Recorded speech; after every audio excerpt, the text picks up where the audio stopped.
¿Sabías que el Evangelio de Mateo es la llave maestra que conecta todo el Antiguo Testamento con el Nuevo? Por 400 años, Israel esperó en silencio profético hasta que apareció aquel que cumplió cada promesa mesiánica. Mateo no escribió solo una biografía, tejió un tapiz profético donde cada milagro, cada parábola y cada confrontación revela al Rey prometido desde Génesis. Este Evangelio contiene más de 60 referencias al Antiguo Testamento porque su autor sabía algo revolucionario. Jesús no vino a cambiar las Escrituras, sino a completarlas. Prepárate para descubrir cómo un recaudador de impuestos judío logró demostrar que el carpintero de Nazaret era el Mesías que cambiaría la historia para siempre. La profecía se hizo carne y Mateo nos muestra exactamente cómo. Mateo sabía que había una pregunta que todo judío haría. ¿Es Jesús realmente el hijo de David? Por eso él abre su evangelio con palabras que cortarían el aliento a cualquier israelita. En el capítulo 1, versículo 1, declara: Libro de la genealogía de Jesucristo, hijo de David, hijo de Abraham. No era una simple introducción, era una proclamación audaz que establecía las credenciales reales del carpintero de Nazaret. El recaudador de impuestos sabía que necesitaba pruebas sólidas. Durante 42 generaciones, Dios había preservado una línea familiar específica. La genealogía se divide perfectamente en 3 secciones de 14 generaciones cada una. Desde Abraham hasta David fueron 14 generaciones. Desde David hasta el destierro a Babilonia, otras 14. Y desde el destierro hasta Cristo, otras 14 más. Como dice el versículo 17, de manera que todas las generaciones desde Abraham hasta David son 14 generaciones. Desde David hasta la deportación a Babilonia, 14 generaciones. Y desde la deportación a Babilonia hasta Cristo, 14 generaciones. Pero había algo más profundo aquí que sorprendería a cualquier lector judío. En esa lista de nombres aparecían mujeres que normalmente habrían sido omitidas. Tamar, que se disfrazó de prostituta; Rahab, la ramera de Jericó; Ruth, la moabita extranjera; y Betsabé, la esposa de Urías. Mujeres extranjeras, algunas con pasados complicados. Dios estaba enviando un mensaje revolucionario. Este rey no vendría solo para los perfectos de Israel, sino para toda la humanidad pecadora. José era un hombre justo, un tectón, un artesano que trabajaba con sus manos. Cuando descubrió que María estaba embarazada, su mundo se desplomó. En el versículo 19 leemos: José su marido, como era justo y no quería infamarla, quiso dejarla secretamente. Su corazón se partía entre el amor que sentía por María y lo que parecía ser una traición dolorosa. La ley le permitía denunciarla públicamente, pero su carácter noble lo llevaba a buscar una solución discreta. La mente de José debe haber estado llena de preguntas tormentosas. ¿Cómo había pasado esto? ¿Quién era el padre? ¿Por qué María no le había dicho nada? El dolor de la aparente infidelidad se mezclaba con la confusión y la desilusión. Este hombre justo estaba viviendo la crisis más grande de su vida, sin saber que estaba a punto de convertirse en parte del plan más extraordinario de Dios. Entonces, algo extraordinario sucedió mientras José luchaba con estos pensamientos. Un ángel del Señor se le apareció en sueños con palabras que cambiarían todo. José, hijo de David, no temas recibir a María tu mujer, porque lo que en ella es engendrado del Espíritu Santo es. Y dará a luz un hijo, y llamará su nombre Jesús, porque él salvará a su pueblo de sus pecados. Versículos 20 a 21. Mateo no podía dejar pasar este momento sin conectarlo con la profecía antigua. En el versículo 23 cita a Isaías: He aquí, una virgen concebirá y dará a luz un hijo, y llamarán su nombre Emmanuel, que traducido es Dios con nosotros. Por 700 años, desde que Isaías pronunció estas palabras al rey Acaz, Israel había esperado esta promesa. Ahora se cumplía en el vientre de una joven de Nazaret. José despertó y obedeció sin vacilación. No había dudas, no había más preguntas, no había demandas de más evidencia. Tomó a María por esposa, pero no la conoció hasta que dio a luz a su hijo primogénito. Y le puso por nombre Jesús, tal como el ángel había mandado. Mientras el cielo nocturno brillaba sobre Jerusalén, una caravana llegaba desde tierras lejanas del oriente. En el capítulo 2, versículo 1, Mateo nos cuenta: cuando Jesús nació en Belén de Judea, en días del rey Herodes, vinieron del oriente a Jerusalén unos magos. Estos no eran judíos, no conocían las Escrituras como los escribas del templo, no habían crecido esperando al Mesías, pero habían visto algo en los cielos que los líderes religiosos de Israel habían perdido completamente. Los magos eran astrólogos, sabios de Babilonia o Persia que estudiaban las estrellas. Irónicamente, estos gentiles habían discernido lo que los expertos en las Escrituras habían pasado por alto. Una estrella especial había aparecido, y ellos entendieron su significado. El rey de los judíos había nacido. Su viaje probablemente tomó meses, cruzando desiertos peligrosos, siguiendo esta señal celestial que los guiaba hacia el oeste. ¿Dónde está el rey de los judíos que ha nacido?, preguntaron al llegar a Jerusalén. Porque su estrella hemos visto en el oriente y venimos a adorarle. Versículo 2. La pregunta sacudió a toda Jerusalén como un terremoto. Herodes se turbó, y con él toda la ciudad. ¿Un rey que ha nacido? ¿Qué significaba esto para Herodes, que había matado a cualquiera que amenazara su trono? Herodes reunió rápidamente a todos los principales sacerdotes y escribas del pueblo. Estos hombres conocían las Escrituras de memoria, habían dedicado sus vidas al estudio de las profecías mesiánicas. La pregunta de Herodes era directa: ¿dónde había de nacer el Cristo?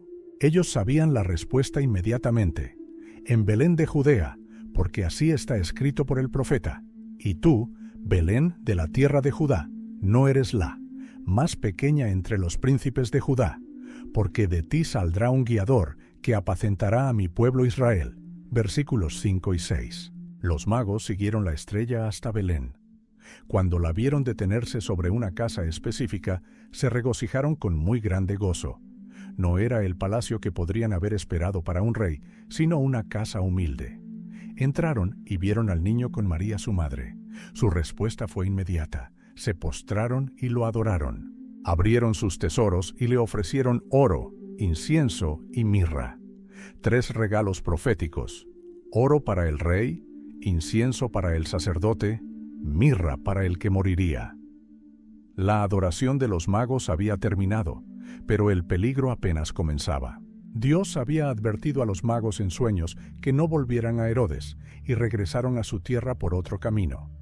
En el versículo 13, un ángel del Señor aparece a José en sueños con una urgencia que no admitía demora. Levántate y toma al niño y a su madre y huye a Egipto y permanece allá hasta que yo te diga, porque acontecerá que Herodes buscará al niño para matarlo. José no esperó hasta el amanecer. La familia empacó rápidamente sus pertenencias y tomó al niño y a su madre de noche, comenzando el peligroso viaje a Egipto. Era irónico que Egipto, la tierra de la esclavitud de Israel, ahora se convertiría en refugio para el libertador de Israel. Herodes había mostrado su verdadera naturaleza. Estaba dispuesto a matar a un bebé inocente para proteger su trono. Cuando Herodes se dio cuenta de que los magos no regresarían, se llenó de ira. Su paranoia se convirtió en furia homicida.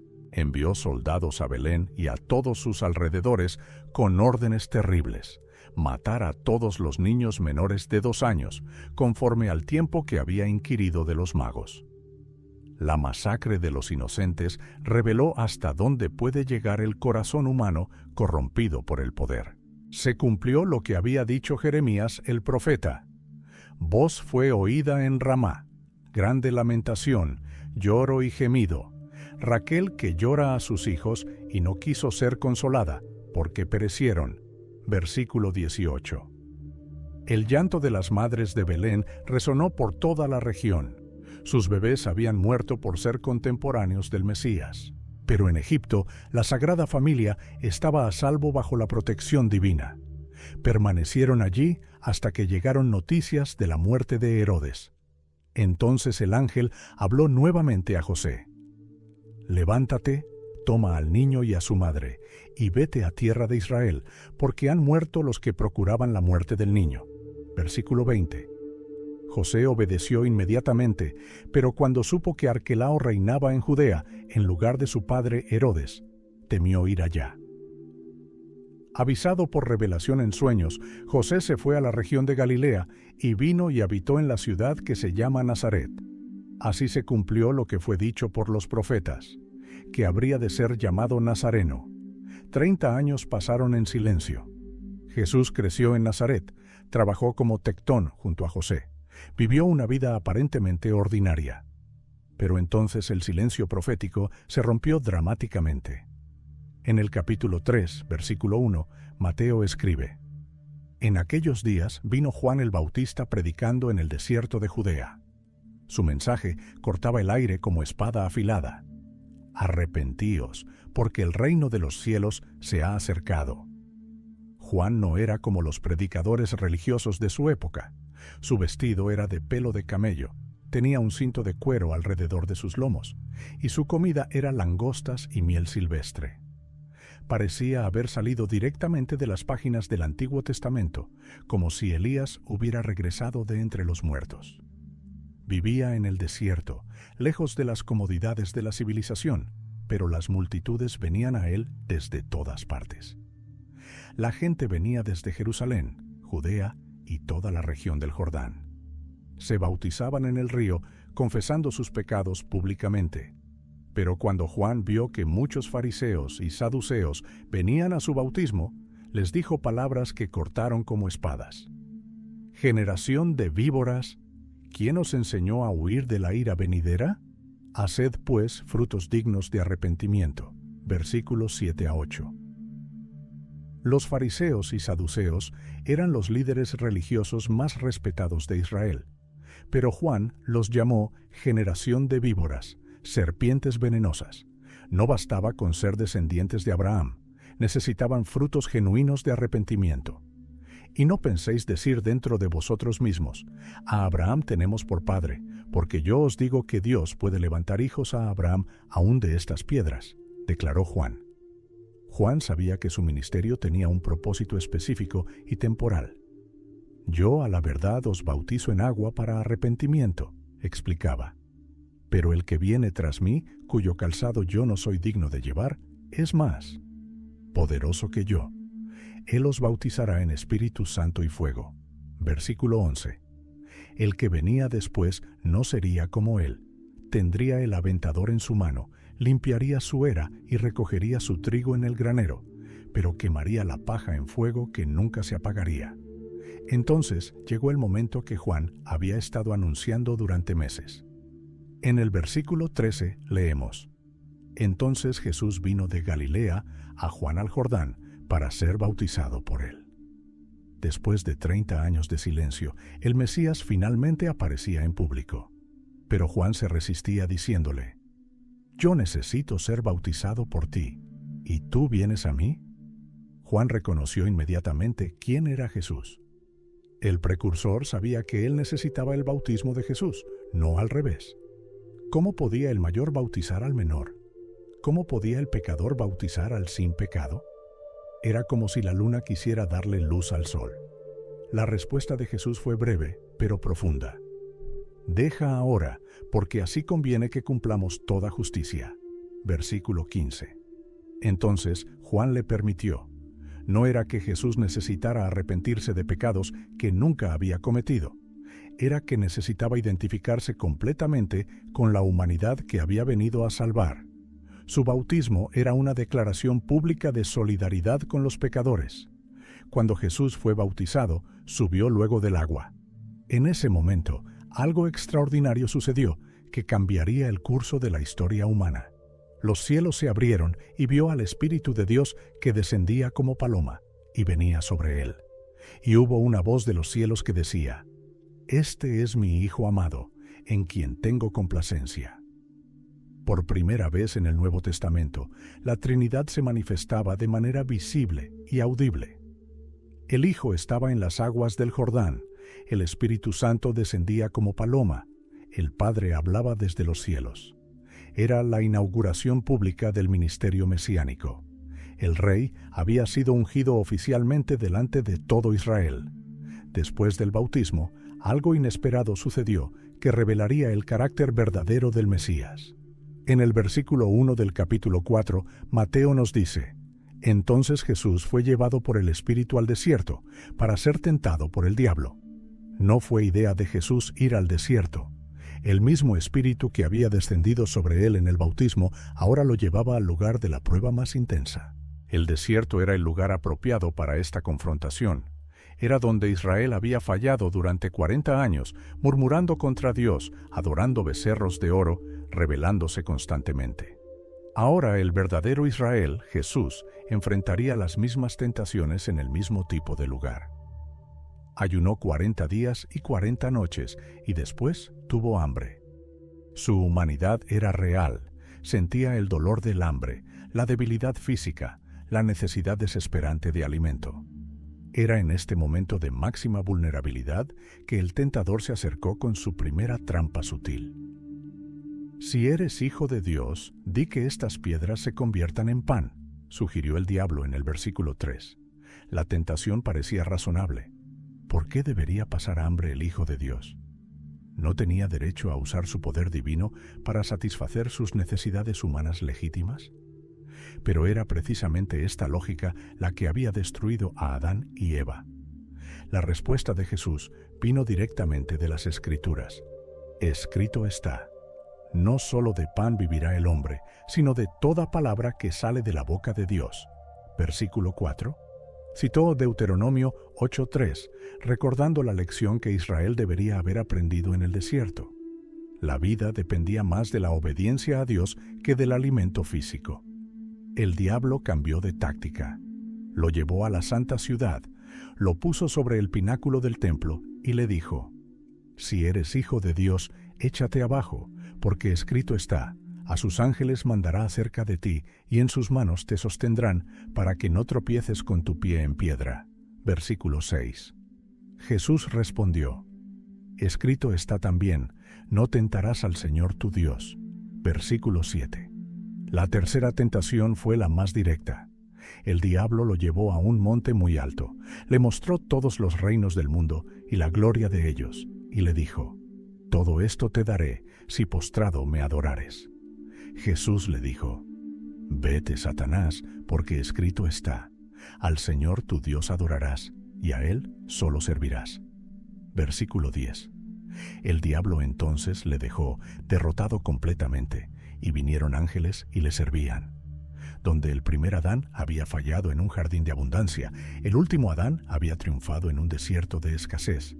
Cuando Jesús oyó que Juan había sido encarcelado por Herodes Antipas, se fue a Galilea. Era el momento de comenzar su ministerio público. Dejando Nazaret, vino y habitó en Capernaum, ciudad marítima, en los confines de Zabulón y de Neftalí. Desde entonces comenzó a predicar exactamente el mismo mensaje que Juan: «Arrepentíos, porque el reino de los cielos se ha acercado». Su fama se extendió por toda Siria.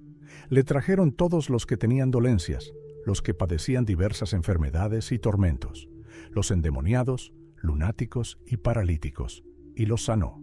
Le siguieron grandes multitudes de Galilea, de Decápolis, de Jerusalén, de Judea y del otro lado del Jordán.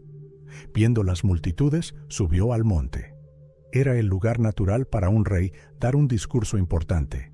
Se sentó, tomando la postura tradicional de un maestro, y sus discípulos se acercaron a él. Abrió su boca y les enseñaba, pero lo que dijo no era lo que nadie esperaba escuchar de un rey: y echar fuera demonios. Como habían recibido gratuitamente, debían dar gratuitamente. No debían llevar dinero, ni provisiones extras, ni calzado adicional. El obrero era digno de su alimento. En cada ciudad debían buscar una persona digna y quedarse allí. Si los recibían, su paz vendría sobre esa casa. Si los rechazaban, debían sacudir el polvo de sus pies y bienaventurados los pobres en espíritu, porque de ellos es el reino de los cielos. Comenzó en el versículo 3 del capítulo 5. La primera palabra era una bomba. Bienaventurados, felices, benditos, en una condición envidiable. Pero ¿quiénes eran los benditos? Los pobres en espíritu, no los orgullosos. Los que reconocían su bancarrota espiritual, no los que se creían justos. Bienaventurados los que lloran, porque ellos recibirán consolación, continuó. Los que lloran serían consolados, no los que se regocijan en su pecado. Bienaventurados los mansos, porque ellos heredarán la tierra. Los mansos, no los agresivos, heredarían la tierra. Era completamente opuesto a la lógica del mundo. Siguió con palabras que voltearon el mundo al revés. Bienaventurados los misericordiosos, porque ellos alcanzarán misericordia. Bienaventurados los de limpio corazón, porque ellos verán a Dios. Bienaventurados los pacificadores, porque ellos serán llamados hijos de Dios. Versículos 7 a 9. El sermón continuó durante 3 capítulos enteros, la enseñanza más larga registrada de Jesús. Habló sobre ser sal y luz en el mundo, sobre el cumplimiento de la ley, sobre la justicia que excede a la de los escribas y fariseos. Enseñó sobre el amor a los enemigos, sobre la oración genuina, sobre el ayuno correcto, sobre los tesoros celestiales. No juzguéis, para que no seáis juzgados, enseñó en el capítulo 7. Pedid y se os dará, buscad y hallaréis, llamad y se os abrirá. Entrad por la puerta estrecha, porque ancha es la puerta y espacioso el camino que lleva a la perdición, y muchos son los que entran por ella. Sus palabras tenían una autoridad que nadie había escuchado antes. Cuando terminó de hablar estas palabras, las multitudes se admiraron de su doctrina, porque les enseñaba como quien tiene autoridad, no como los escribas. Era la constitución de un reino completamente diferente a cualquier cosa que hubieran imaginado. Cuando Jesús bajó del monte, las multitudes le siguieron. Había terminado de enseñar sobre el reino, pero ahora debía demostrar su poder. Un leproso se acercó y se postró ante él en el capítulo 8, versículo 2, diciendo palabras llenas de fe. «Señor, si quieres, puedes limpiarme». La lepra era considerada una maldición divina, una enfermedad que separaba completamente a las personas de la sociedad. Jesús hizo algo impensable. Extendió su mano y tocó al leproso. Nadie tocaba a los leprosos porque esto significaba contaminación ceremonial. Pero cuando Jesús lo tocó, su pureza fue más fuerte que la impureza. «Quiero, sé limpio», le dijo, y inmediatamente la lepra desapareció de su cuerpo. En Capernaum, un centurión romano se acercó con una petición urgente. Su criado estaba paralítico y sufriendo terriblemente. Los centuriones representaban el poder militar de Roma, pero este hombre mostró una humildad extraordinaria. Cuando Jesús se ofreció a ir a su casa, el centurión respondió con palabras que sorprendieron a todos. «Señor, no soy digno de que entres bajo mi techo. Solamente di la palabra, y mi criado sanará». Este soldado gentil entendía algo que muchos judíos no comprendían. La autoridad funciona a distancia. Un comandante no necesita estar físicamente presente para que sus órdenes se cumplan. Jesús se maravilló y declaró que no había encontrado tanta fe en Israel. El criado fue sanado en esa misma hora. En casa de Pedro, Jesús encontró a la suegra del apóstol con fiebre. Con un simple toque de su mano, la fiebre la dejó. Ella se levantó inmediatamente y comenzó a servirles. Era un milagro íntimo que mostraba que el poder de Jesús se extendía a las necesidades cotidianas de sus amigos. Cuando llegó la noche, trajeron muchos enfermos y endemoniados. Con su palabra echó fuera a los demonios y sanó a todos los enfermos. Era el cumplimiento de la profecía de Isaías que decía que Él llevaría nuestras enfermedades. Al ver las multitudes, Jesús decidió pasar al otro lado del mar. Durante la travesía, se levantó una tormenta tan violenta que las olas cubrían la barca. Pero Jesús dormía tranquilamente. Los discípulos lo despertaron gritando que perecían. Él les preguntó por qué tenían miedo. Se levantó y reprendió los vientos y el mar. Inmediatamente se hizo una calma perfecta. Los discípulos se preguntaban qué clase de hombre era este, que hasta los elementos de la naturaleza le obedecían. Era una pregunta que los llevaría al corazón mismo de la identidad de Jesús. Al llegar a la región de los Gadarenos, 2 hombres endemoniados salieron de los sepulcros. Eran tan violentos que nadie podía pasar por ese camino. Los demonios reconocieron a Jesús inmediatamente y gritaron preguntando si había venido a atormentarlos antes de tiempo. Sabían quién era él. Los demonios pidieron permiso para entrar en una manada de cerdos que pastaba cerca. Jesús se los concedió, y toda la manada se precipitó al mar y pereció. Los cuidadores corrieron a la ciudad para contar lo sucedido, y toda la población salió a rogar a Jesús que se fuera de su territorio.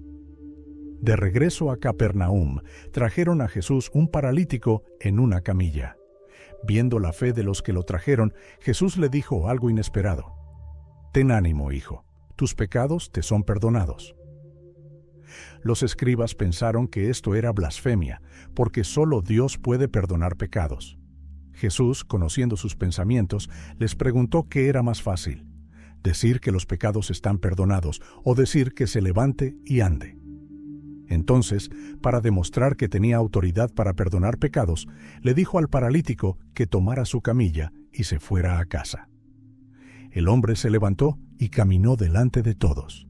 Mientras caminaba, Jesús vio a Mateo sentado en su puesto de recaudación de impuestos. Los publicanos eran despreciados como traidores que colaboraban con Roma. Pero Jesús le dijo simplemente: «Sígueme». Mateo se levantó inmediatamente y lo siguió. En casa de Mateo, muchos publicanos y pecadores se sentaron a comer con Jesús. Los fariseos criticaron esto, pero Jesús respondió que había venido a llamar a pecadores, no a justos. Los sanos no necesitan médico. Un dirigente judío llegó con la noticia más desesperante. Su hija acababa de morir, pero tenía fe en que Jesús podía resucitarla. Mientras iban hacia su casa, una mujer que había sufrido hemorragias durante 12 años se acercó por detrás y tocó el borde del manto de Jesús. Inmediatamente fue sanada. En la casa del dirigente, Jesús echó fuera a los que lloraban profesionalmente y declaró que la niña no estaba muerta, sino dormida.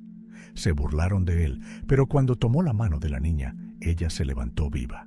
2 ciegos siguieron a Jesús gritando por misericordia. Él les preguntó si creían que podía sanarlos. Cuando dijeron que sí, tocó sus ojos y recuperaron la vista. Finalmente, trajeron un mudo endemoniado.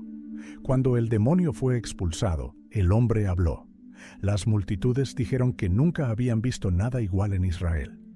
Jesús recorría todas las ciudades y aldeas, enseñando en las sinagogas y sanando toda enfermedad.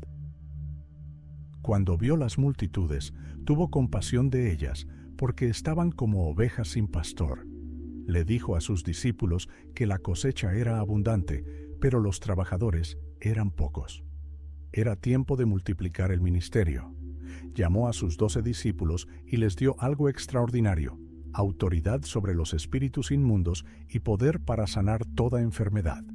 No era solo una comisión para enseñar, sino para participar realmente en el poder mesiánico. Los 12 eran Simón Pedro y su hermano Andrés, Jacobo y Juan, los hijos de Zebedeo, Felipe y Bartolomé, Tomás y Mateo el publicano, Jacobo hijo de Alfeo y Tadeo, Simón el celote y Judas Iscariote. Las instrucciones fueron específicas: debían ir primero a las ovejas perdidas de Israel, no a los gentiles ni a los samaritanos. Su mensaje sería el mismo que Jesús predicaba: el reino de los cielos se había acercado. Debían sanar enfermos, limpiar leprosos, resucitar muertos, seguir adelante. Jesús no les ocultó las dificultades que enfrentarían. Los enviaba como ovejas entre lobos. Debían ser astutos como serpientes, pero sencillos como palomas. Serían entregados a los tribunales, azotados en las sinagogas y llevados ante gobernadores y reyes por causa de su nombre. Cuando los arrestaran, no debían preocuparse por qué decir, porque el Espíritu de su Padre hablaría a través de ellos. Los hermanos entregarían a sus hermanos a la muerte, los padres a sus hijos, y los hijos se levantarían contra sus padres. Serían odiados por todos por causa del nombre de Jesús. El discipulado no era fácil. Jesús no había venido a traer paz, sino división. Las familias se dividirían por causa de él. El que amara a padre o madre más que a Jesús no era digno de él. Cada discípulo debía tomar su cruz y seguirlo, pero también había promesas hermosas. El que recibiera a un profeta recibiría recompensa de profeta.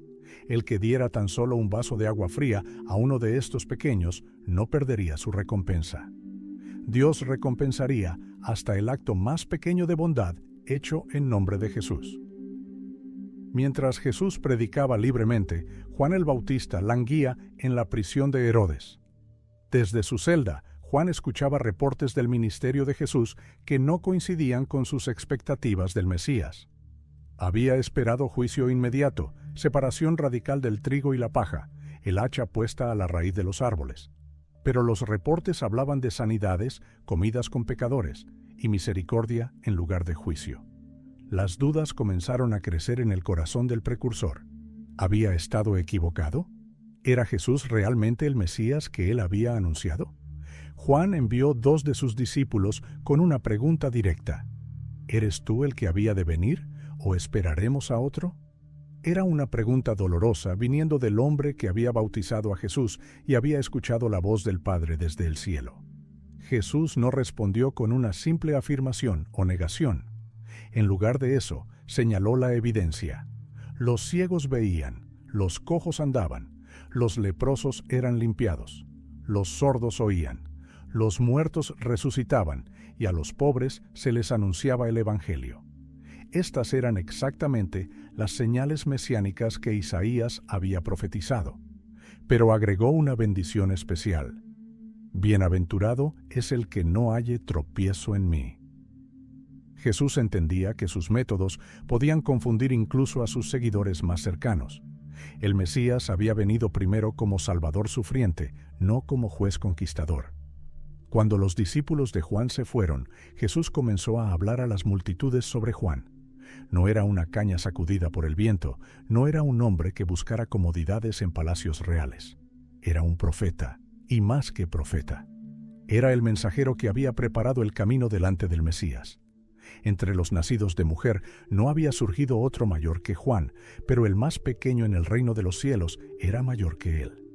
Juan había sido el más grande bajo el antiguo pacto, pero incluso el ciudadano más humilde del nuevo reino tenía privilegios mayores. Desde los días de Juan, el reino sufría violencia y los violentos lo arrebataban. Era tiempo de urgencia espiritual.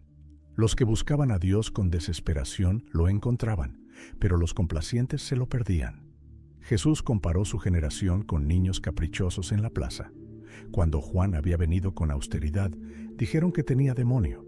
Cuando Jesús venía comiendo y bebiendo, lo llamaban glotón y borracho. No importaba cuál fuera el enfoque, siempre encontraban motivos para criticar.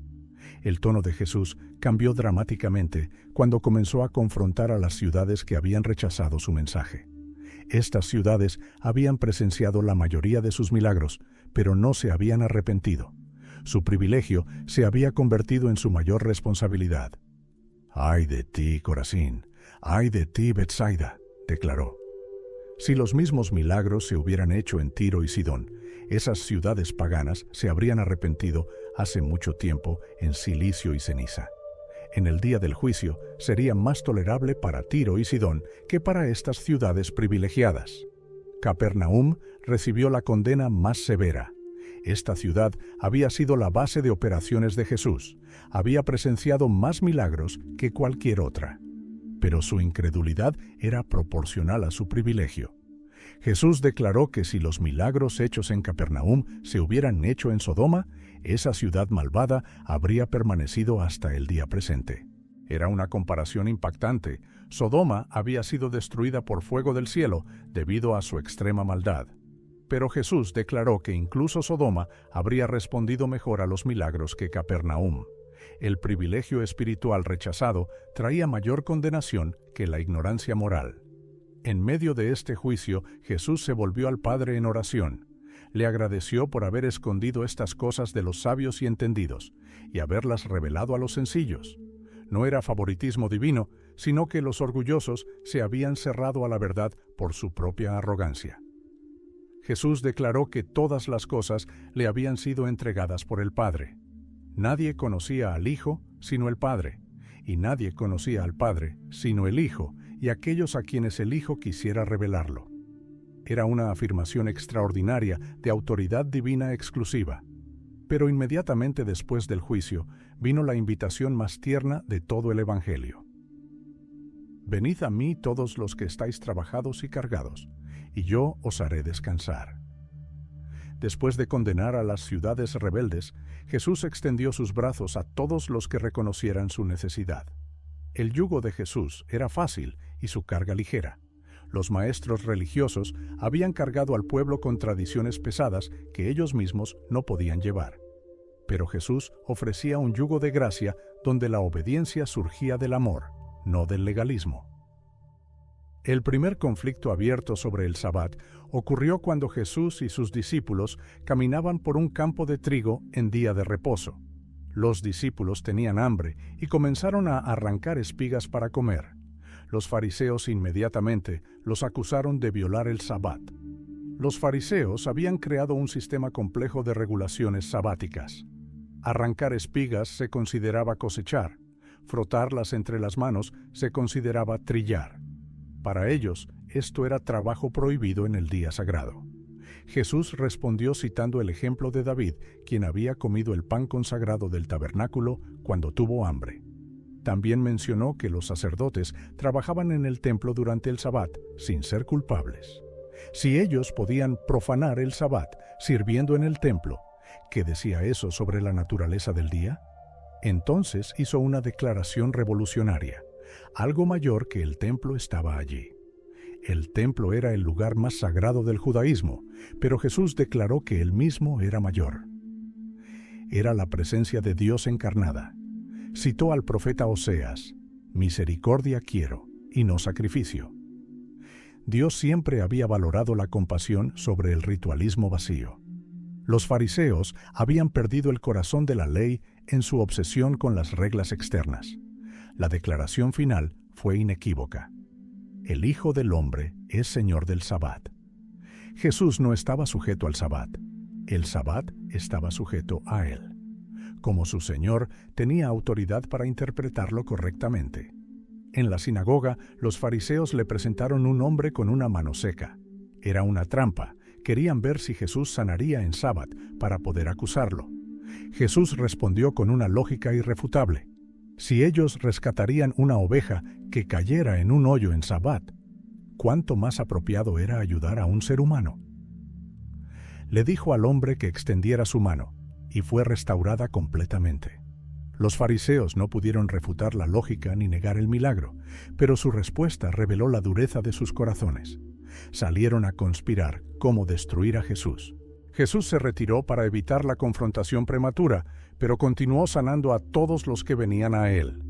Mateo vio en esto el cumplimiento de la profecía de Isaías sobre el siervo sufriente que no contendería ni gritaría, sino que restauraría con gentileza lo que estaba quebrado.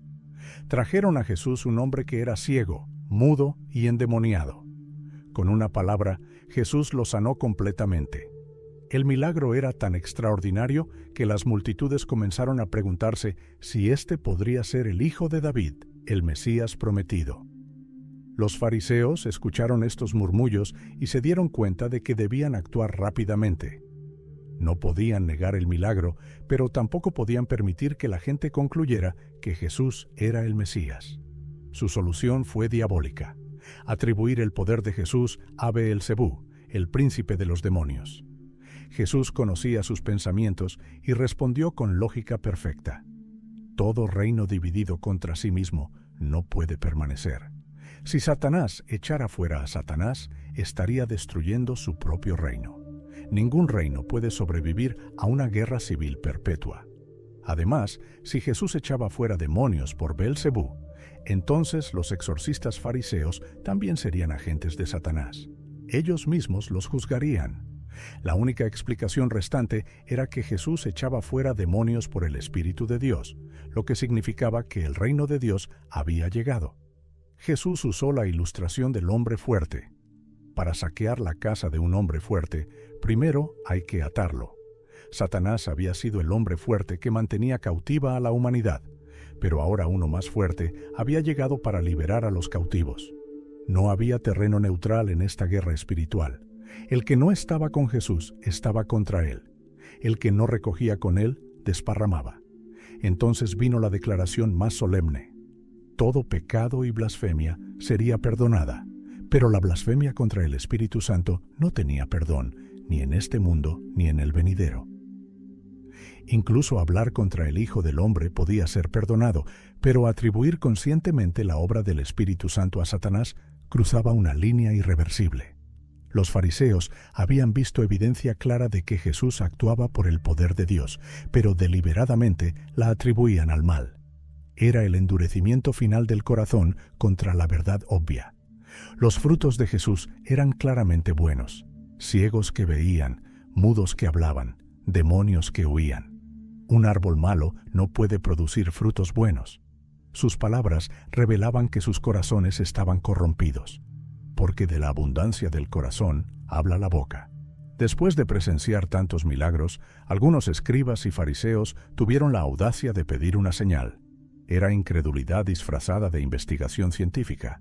Querían algo diferente, algo más espectacular que las sanidades y liberaciones que habían presenciado.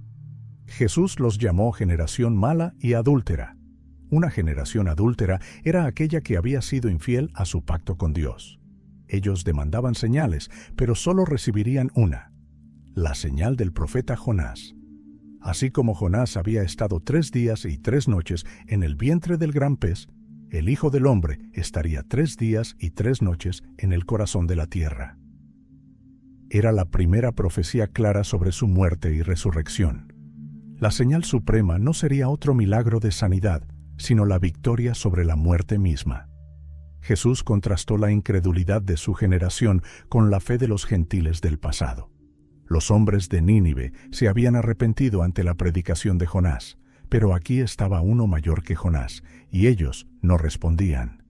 La reina del sur había viajado desde los confines de la tierra para escuchar la sabiduría de Salomón, pero aquí estaba uno mayor que Salomón y lo despreciaban.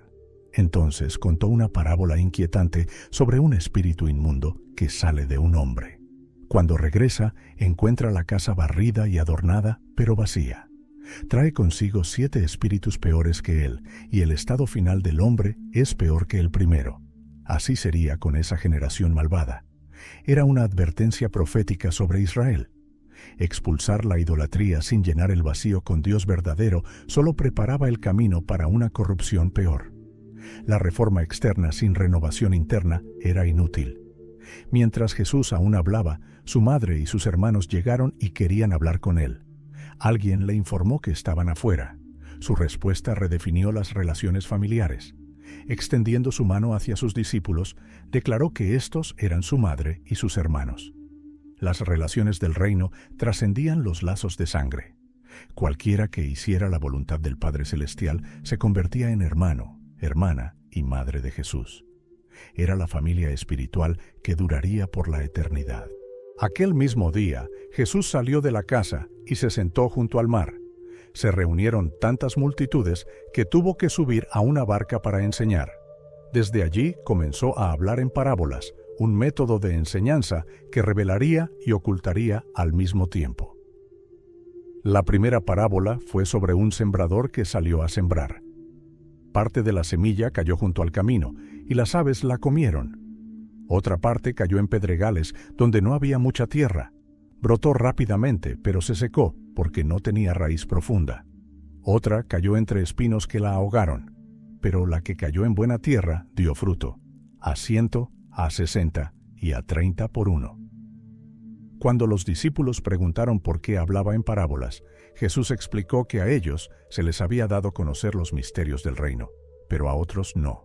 El que tenía recibiría más, el que no tenía, aún lo que tenía le sería quitado. Las parábolas revelaban verdades a los corazones abiertos, pero las ocultaban de los corazones cerrados. Citó a Isaías: «Este pueblo de labios me honra, pero su corazón está lejos de mí. Oyen, pero no entienden, ven, pero no perciben, porque sus corazones se han endurecido». Pero bienaventurados eran los ojos y oídos de los discípulos, porque veían y oían lo que muchos profetas habían deseado ver: Jesús explicó la parábola del sembrador. La semilla era la palabra del reino. La que cayó junto al camino representaba a los que oyen pero no entienden. Satanás arrebata lo sembrado. Los pedregales representaban a los que reciben la palabra con gozo, pero no tienen raíz. Cuando viene la tribulación, tropieza. Los espinos representaban a los que oyen, pero los afanes de este mundo y el engaño de las riquezas ahogan la palabra. La buena tierra representaba a los que oyen, entienden y dan fruto. La segunda parábola fue sobre un hombre que sembró buena semilla en su campo, pero mientras dormía, su enemigo sembró cizaña. Cuando brotó el trigo, también apareció la cizaña. Los siervos querían arrancarla, pero el Señor les dijo que esperaran hasta la cosecha para no dañar el trigo. Contó también sobre un grano de mostaza, la más pequeña de las semillas, que se convierte en un árbol donde anidan las aves, y sobre la levadura que una mujer mezcló con harina hasta que toda la masa fue leudada. Estas parábolas mostraban que el reino tendría comienzos pequeños, pero crecimiento extraordinario. Después de despedir a las multitudes, los discípulos pidieron la explicación de la parábola de la cizaña. El que siembra la buena semilla es el Hijo del Hombre. El campo es el mundo. La buena semilla son los hijos del reino. La cizaña son los hijos del malo. El enemigo es el diablo. La cosecha es el fin del mundo. Los segadores son los ángeles. Así como se recoge la cizaña y se quema, así será en el fin del mundo. Las últimas 3 parábolas revelaron el valor supremo del reino. Era como un tesoro escondido en un campo. El que lo encuentra vende todo para comprar ese campo. Era como un comerciante que busca perlas finas. Cuando encuentra una de gran valor, vende todo para comprarla. Era como una red que recoge peces de toda clase. Al final se separan los buenos de los malos. Jesús preguntó si habían entendido todas estas cosas. Cuando dijeron que sí, les explicó que todo escriba instruido en el reino era como un padre de familia que saca de su tesoro cosas nuevas y viejas. El reino conectaba las promesas antiguas con las realidades nuevas. En aquel tiempo, Herodes el tetrarca oyó la fama de Jesús y les dijo a sus siervos en el capítulo 14, versículo 2. Este es Juan el Bautista, ha resucitado de los muertos y por eso actúan en él estos poderes. Las palabras de Herodes revelaban una conciencia culpable que lo atormentaba día y noche. El gobernante que había matado al precursor ahora temía que hubiera regresado de la muerte para vengarse de su crimen. La historia del martirio de Juan era una sombra oscura que se cernía sobre el ministerio de Jesús. Herodes había prendido a Juan y lo había encadenado en la cárcel por causa de Herodías, la esposa de su hermano Felipe. Juan había sido directo con el gobernante corrupto, diciéndole sin temor, «No te es lícito tenerla». Era un profeta que no adulaba el poder ni comprometía la verdad divina por conveniencia política. Herodes quería matar a Juan, pero temía al pueblo, porque lo tenían por profeta. El precursor había ganado el respeto de las multitudes por su integridad inquebrantable y su mensaje poderoso de arrepentimiento. Incluso un rey corrupto debía considerar la opinión pública cuando trataba con un hombre de Dios tan respetado.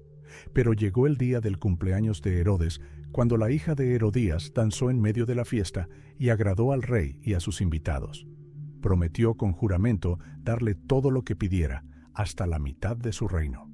Ella, instruida primero por su madre vengativa, dijo con frialdad calculada, «Dame aquí en un plato la cabeza de Juan el Bautista».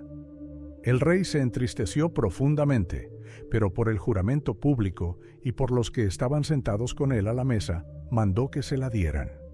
Era una escena de depravación moral absoluta, una fiesta de cumpleaños convertida en ocasión de asesinato, una danza seductora usada como arma política, una promesa imprudente cumplida con sangre inocente. Herodes envió y decapitó a Juan en la cárcel. Trajeron su cabeza en un plato y se la dieron a la muchacha, y ella la llevó a su madre como un trofeo macabro. Los discípulos de Juan vinieron, tomaron el cuerpo, lo sepultaron con honor y fueron a dar las nuevas a Jesús. El ministerio del precursor había terminado en martirio, pero su mensaje había preparado perfectamente el camino para el Mesías. La muerte de Juan establecía un patrón inquietante y profético para todos los heraldos del reino.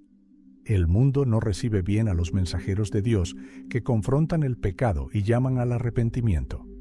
La oposición al reino no sería solo verbal o teológica, sino violenta, personal y mortal. Si el precursor había sido martirizado por decir la verdad, ¿qué esperaba al Mesías mismo? Oyendo esto, Jesús se apartó de allí en una barca a un lugar desierto y apartado, buscando soledad para procesar la noticia de la muerte de su primo y precursor. Cuando las gentes lo oyeron, le siguieron a pie desde las ciudades, sin respetar su necesidad de retiro. Pero al salir, Jesús, y ver una gran multitud, tuvo compasión de ellos y sanó a los que de ellos estaban enfermos. Su compasión era más fuerte que su dolor personal. Cuando llegó la noche, se acercaron a él sus discípulos con preocupación práctica, diciendo: «El lugar es desierto y la hora ya pasada. Despide a la multitud, para que vayan por las aldeas y compren de comer». Los discípulos fueron lógicos. Era un lugar remoto, ya era tarde, y las personas necesitaban comida. La solución obvia era enviar a todos a comprar provisiones. Jesús les dijo algo imposible desde la perspectiva humana: «No tienen necesidad de irse, dadles vosotros de comer». Era una declaración que desafiaba toda lógica.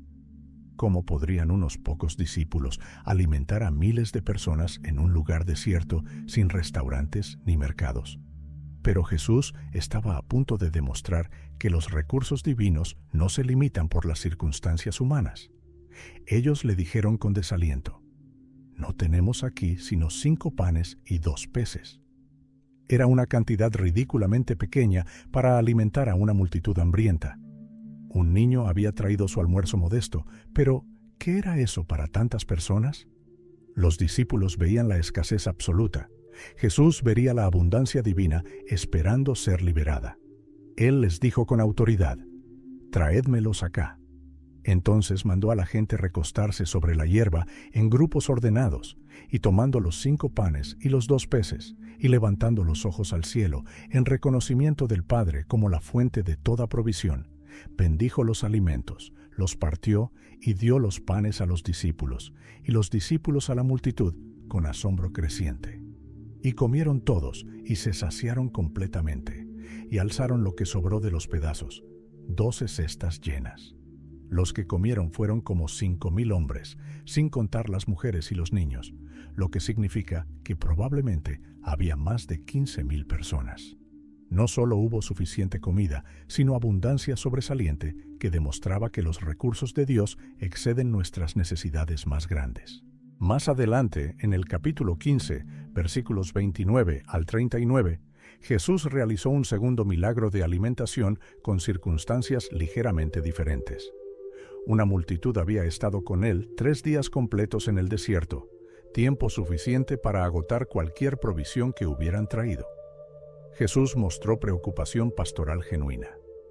«Tengo compasión de la gente, porque ya hace 3 días que están conmigo y no tienen qué comer, y enviarlos en ayunas no quiero, no sea que desmayen en el camino». Sus discípulos, sorprendentemente, preguntaron otra vez: «¿De dónde tenemos nosotros tantos panes en el desierto para saciar a una multitud tan grande?». Es asombroso que hicieran esta pregunta después del primer milagro. Aparentemente, aún no habían internalizado completamente la lección sobre los recursos ilimitados de Jesús.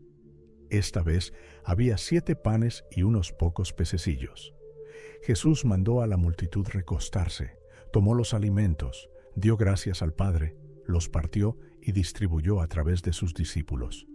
Nuevamente comieron todos y se saciaron, y alzaron 7 canastas llenas de lo que sobró. Eran 4,000 hombres, sin contar mujeres y niños. Ambos milagros establecían a Jesús como el nuevo Moisés que alimentaba al pueblo de Dios en el desierto, pero también revelaban una verdad más profunda. Él mismo era el pan de vida que satisfacía el hambre espiritual de la humanidad. Los panes físicos señalaban hacia el sustento eterno que solo Él podía proporcionar. Enseguida, Jesús hizo a sus discípulos entrar en la barca e ir delante de él a la otra ribera, entre tanto que él despedía a la multitud. La separación fue intencional. Jesús necesitaba tiempo a solas con el Padre después del milagro de alimentación y antes de la próxima revelación dramática de su divinidad. Después de despedir a la multitud con bendiciones, subió al monte a orar aparte, y cuando llegó la noche, estaba allí solo en comunión íntima con el Padre. Mientras tanto, ya la barca estaba en medio del mar, azotada violentamente por las olas, porque el viento era contrario y feroz. Los discípulos habían estado luchando contra la tormenta durante horas. Mas a la cuarta vigilia de la noche, entre las 3 y las 6 de la madrugada, en las horas más oscuras antes del amanecer, Jesús vino a ellos andando sobre el mar como si fuera tierra sólida. Y los discípulos, viéndole andar sobre el mar en la oscuridad, se turbaron profundamente, diciendo con terror: «¡Un fantasma!» y dieron voces de miedo. En la oscuridad y en medio de la tormenta, la figura que se acercaba caminando sobre las aguas parecía sobrenatural y amenazante. No podían creer que fuera realmente Jesús. El miedo era comprensible. Estaban presenciando algo que desafiaba todas las leyes naturales conocidas. Pero enseguida Jesús les habló con voz tranquilizadora, diciendo: «Tened ánimo, yo soy, no temáis». Las palabras «yo soy» eran profundamente significativas. No dijo simplemente «soy yo», sino «yo soy», la misma expresión sagrada que Dios había usado para revelarse a Moisés en la zarza ardiente. Era una afirmación velada, pero clara de divinidad. Entonces le respondió Pedro con su característica impulsividad, y dijo: «Señor, si eres tú, manda que yo vaya a ti sobre las aguas». Pedro quería participar en lo sobrenatural. Su petición mezclaba fe genuina con presunción humana. Creía que Jesús podía capacitarlo para caminar sobre el agua, pero también buscaba una experiencia extraordinaria. Él le dijo simplemente: «Ven». Y descendiendo Pedro de la barca con determinación, andaba sobre las aguas para ir a Jesús. Por un momento glorioso, Pedro experimentó lo imposible. Sus pies encontraron solidez milagrosa donde debería haber habido líquido. Participó en el dominio divino sobre las fuerzas de la naturaleza. Pero al ver el fuerte viento y las olas amenazantes, tuvo miedo. Y comenzando a hundirse, dio voces desesperadas, diciendo: «Señor, sálvame». El problema no fue el viento que había estado soplando todo el tiempo, sino que Pedro apartó su mirada de Jesús y se fijó en las circunstancias. El miedo desplazó a la fe y las leyes naturales volvieron a aplicarse inmediatamente. Al momento Jesús, extendiendo la mano con misericordia, asió de él y le dijo: «Hombre de poca fe, ¿por qué dudaste?». No hubo reprensión severa, sino una pregunta tierna que invitaba a la reflexión personal. Jesús no dejó que Pedro se hundiera, pero quería que entendiera la lección vital sobre la fe consistente. Y cuando ellos subieron en la barca, se calmó el viento instantáneamente. Entonces los que estaban en la barca vinieron y le adoraron con reverencia profunda, diciendo: «Verdaderamente eres Hijo de Dios». La adoración fue espontánea y teológicamente apropiada. Solo Dios tenía poder sobre los elementos de la naturaleza. Entonces se acercaron a Jesús ciertos escribas y fariseos de Jerusalén con intención confrontacional, diciendo en el capítulo 15, versículo 2: «¿Por qué tus discípulos quebrantan la tradición de los ancianos? Porque no se lavan las manos cuando comen pan». Los líderes religiosos habían venido desde la capital específicamente para confrontar a Jesús sobre cuestiones de pureza ritual. El lavamiento ceremonial de manos antes de comer no era un asunto de higiene personal, sino de tradición religiosa estricta. Los fariseos habían desarrollado ceremonias elaboradas de purificación que iban mucho más allá de lo que la ley de Moisés requería originalmente. Para ellos, estas tradiciones humanas tenían la misma autoridad sagrada que las Escrituras mismas. Respondiendo él con autoridad, les dijo: «¿Por qué también vosotros quebrantáis el mandamiento de Dios por vuestra tradición? Porque Dios mandó diciendo: honra a tu padre y a tu madre. Y el que maldiga al padre o a la madre, muera irremisiblemente. Jesús no se defendió, sino que contraatacó directamente al corazón del problema. En lugar de justificar por qué sus discípulos no seguían las tradiciones humanas, expuso brillantemente cómo los fariseos violaban los mandamientos divinos claros con sus tradiciones. Era un golpe devastador al sistema religioso corrupto que ellos representaban. Pero vosotros decís, cualquiera que diga a su padre o a su madre, es mi ofrenda a Dios todo aquello con que pudiera ayudarte, ya no ha de honrar a su padre o a su madre. Así habéis invalidado el mandamiento de Dios por vuestra tradición. El ejemplo específico era devastador en su precisión. Los fariseos habían creado una tradición llamada Corbán, que permitía astutamente a las personas dedicar sus recursos al templo para evitar la responsabilidad de cuidar a sus padres ancianos. Era una forma legalista y egoísta de evadir la responsabilidad filial mientras parecían superespirituales. Hipócritas, bien profetizó de vosotros Isaías cuando dijo, «Este pueblo de labios me honra, mas su corazón está lejos de mí, pues en vano me honran, enseñando como doctrinas mandamientos de hombres». Y llamando así a la multitud, les dijo con claridad revolucionaria, «Oíd y entended, no lo que entra en la boca contamina al hombre, mas lo que sale de la boca, esto contamina al hombre». Era una declaración que redefinía completamente el concepto tradicional de pureza espiritual. Entonces, acercándose sus discípulos preocupados, le dijeron, ¿sabes que los fariseos se ofendieron cuando oyeron esta palabra? Los discípulos estaban genuinamente preocupados por la reacción hostil de los líderes religiosos. Entendían que Jesús había cruzado una línea teológica muy importante y peligrosa. Pero respondiendo él sin intimidación, dijo, «Toda planta que no plantó mi Padre Celestial será desarraigada. Dejadlos, son ciegos guías de ciegos, y si el ciego guiare al ciego, ambos caerán en el hoyo». Jesús no estaba preocupado por ofender a los que enseñaban error. Su autoridad venía directamente del Padre, no de los sistemas religiosos humanos. Saliendo Jesús de allí, se fue a la región pagana de Tiro y de Sidón.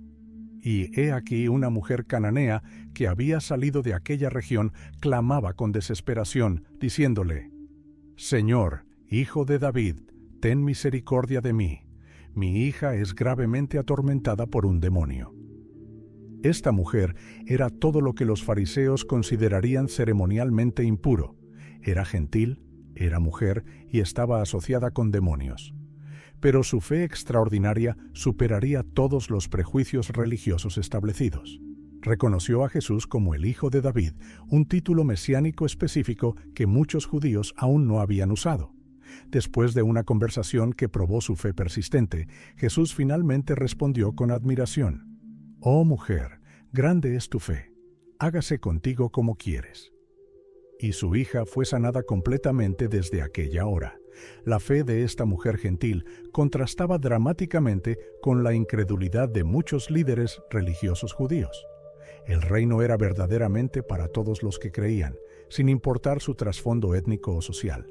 Viniendo Jesús a la región de Cesarea de Filipo, un lugar estratégicamente significativo, lejos de las multitudes, preguntó a sus discípulos con intención deliberada, diciendo en el capítulo 16, versículo 13, ¿quién dicen los hombres que es el Hijo del Hombre? Era una pregunta preparatoria hecha en el lugar perfecto para una conversación íntima y reveladora sobre su identidad. Ellos dijeron reportando fielmente, unos Juan el Bautista, otros Elías, y otros Jeremías o alguno de los profetas. Las respuestas populares eran todas honorables y respetuosas, pero fundamentalmente inadecuadas. La gente reconocía que Jesús era especial y poderoso, pero no habían captado la verdad completa y revolucionaria sobre su identidad divina. Él les dijo entonces la pregunta más importante, ¿y vosotros, quién decís que soy yo? Era la pregunta más crucial que Jesús había hecho hasta ese momento. Después de meses de ministerio íntimo juntos, después de presenciar milagros extraordinarios y enseñanzas sin precedentes, ¿qué conclusión habían alcanzado sus discípulos más cercanos? Respondiendo Simón Pedro con convicción absoluta, dijo, «Tú eres el Cristo, el Hijo del Dios viviente. La respuesta de Pedro fue directa, completa y teológicamente perfecta. No solo identificó a Jesús como el Mesías prometido del Antiguo Testamento, sino como el Hijo del Dios viviente. Era una confesión explícita de divinidad que iba mucho más allá de las expectativas mesiánicas tradicionales. Entonces le respondió Jesús con gozo evidente: «Bienaventurado eres, Simón, hijo de Jonás, porque no te lo reveló carne ni sangre, sino mi Padre que está en los cielos». La comprensión profunda de Pedro no había venido por deducción humana inteligente, sino por revelación divina directa. Solo el Padre Celestial podía abrir los ojos espirituales para ver y confesar la verdad sobre Jesús. «Y yo también te digo que tú eres Pedro, y sobre esta roca edificaré mi iglesia, y las puertas del Hades no prevalecerán contra ella». El juego de palabras era intencional y significativo. Pedro significa piedra, pero la roca sólida sobre la cual sería edificada la iglesia era la verdad fundamental que Pedro había confesado sobre la identidad divina de Jesús. «Y a ti te daré las llaves del reino de los cielos, y todo lo que atares en la tierra será atado en los cielos, y todo lo que desatares en la tierra será desatado en los cielos». Pedro recibiría autoridad apostólica especial para abrir el reino, pero esta autoridad estaría siempre limitada y gobernada por la voluntad celestial. No sería absoluta ni independiente. Entonces mandó a sus discípulos que a nadie dijesen que él era Jesús el Cristo. Era sorprendente que después de esta revelación gloriosa, Jesús ordenara silencio temporal. Pero había un tiempo apropiado divino para cada revelación, y la confesión pública prematura de su mesianidad traería consecuencias políticas y religiosas que aún no estaban listos para enfrentar. 6 días después de la gran confesión, Jesús tomó a Pedro, a Jacobo y a Juan su hermano, y los llevó aparte a un monte alto en el capítulo 17, versículo 1. La selección de estos 3 discípulos fue deliberada. Habían mostrado mayor comprensión espiritual, compromiso más profundo, y necesitaban fortaleza especial para los días venideros. El monte alto proporcionaba privacidad absoluta para lo que estaba a punto de suceder. Y se transfiguró delante de ellos de manera sobrenatural, y resplandeció su rostro como el sol en todo su esplendor, y sus vestidos se hicieron blancos como la luz más pura. La transformación fue total y gloriosa. El cuerpo humano de Jesús se llenó de la gloria divina que había velado durante su ministerio terrenal. Su apariencia física cambió radicalmente, y he aquí les aparecieron Moisés y Elías, hablando con él en conversación íntima. La aparición de estas 2 figuras gigantes del Antiguo Testamento no fue accidental ni casual. Moisés representaba la ley divina, Elías representaba los profetas inspirados. Ambos habían tenido encuentros extraordinarios con Dios en montes sagrados, y ambos habían señalado proféticamente hacia el Mesías venidero. Entonces Pedro, abrumado por la gloria, dijo a Jesús: «Señor, bueno es para nosotros que estemos aquí. Si quieres, hagamos aquí 3 enramadas, una para ti, otra para Moisés y otra para Elías». Pedro quería prolongar el momento glorioso y crear un santuario permanente, pero su sugerencia bien intencionada mostraba que aún no entendía completamente la naturaleza transitoria de lo que estaba presenciando. Mientras él aún hablaba impulsivamente, una nube de luz brillante los cubrió sobrenaturalmente. Y he aquí una voz majestuosa desde la nube, que decía con autoridad absoluta: «Este es mi Hijo amado, en quien tengo complacencia. A él oíd». Era la segunda vez que la voz del Padre se escuchaba públicamente, pero esta vez incluyó un mandato específico y crucial: escuchar exclusivamente a Jesús. Al oír esto, los discípulos se postraron sobre sus rostros y tuvieron gran temor reverente. La presencia divina manifiesta era abrumadora e irresistible. Los discípulos no podían permanecer de pie ante la santidad y gloria manifestadas. El temor reverente era la respuesta humana apropiada y natural a la santidad divina pura. Entonces Jesús se acercó con ternura y los tocó consoladoramente y dijo: levantaos y no temáis. Y alzando ellos los ojos cautelosamente, a nadie vieron sino a solo Jesús en su apariencia normal. El toque personal de Jesús trajo consuelo inmediato y calma a sus corazones aterrorizados. Cuando se atrevieron a mirar nuevamente, Moisés y Elías habían desaparecido y solo Jesús permanecía con ellos. Cuando descendieron del monte, Jesús les mandó estrictamente, diciendo: «No digáis a nadie la visión, hasta que el Hijo del Hombre resucite de los muertos». Era otra orden de silencio temporal, pero esta vez Jesús mencionó específicamente su resurrección futura como el momento apropiado para revelar lo que habían presenciado. La transfiguración sirvió múltiples propósitos divinos. Primero, confirmó definitivamente la identidad divina de Jesús ante los 3 discípulos principales. Segundo, mostró que toda la historia bíblica culminaba en él. La ley y los profetas lo señalaban. Tercero, proporcionó fortaleza espiritual necesaria para los días traumáticos que se avecinaban cuando verían a este mismo Jesús glorioso colgando de una cruz. Cuando llegaron al gentío al día siguiente, vino a él un hombre que se arrodilló delante de él con desesperación, diciendo en el capítulo 17, versículo 15: «Señor, ten misericordia de mi hijo, que es lunático, y padece muchísimo, porque muchas veces cae en el fuego, y muchas en el agua». Era un padre desesperado con un hijo que sufría convulsiones severas y peligrosas que constantemente ponían en riesgo su vida. «Y lo traje a tus discípulos, pero no pudieron sanarlo». Los discípulos habían fallado públicamente donde anteriormente habían tenido éxito ministerial. Su fracaso era embarazoso, confuso y desalentador. Habían recibido autoridad específica para echar fuera demonios, pero esta vez su poder había sido completamente insuficiente. Respondiendo Jesús con frustración evidente, dijo: «Oh generación incrédula y perversa, ¿hasta cuándo he de estar con vosotros? ¿Hasta cuándo os he de soportar? Traédmelo acá». La frustración de Jesús era palpable y comprensible. Incluso sus discípulos más cercanos luchaban constantemente con la incredulidad que limitaba severamente su efectividad ministerial. Y reprendió Jesús al demonio con autoridad absoluta, el cual salió del muchacho inmediatamente, y éste quedó completamente sano desde aquella hora. La sanidad fue instantánea, total y permanente. Lo que los discípulos no habían podido lograr después de mucho esfuerzo, Jesús lo hizo con una sola palabra de autoridad.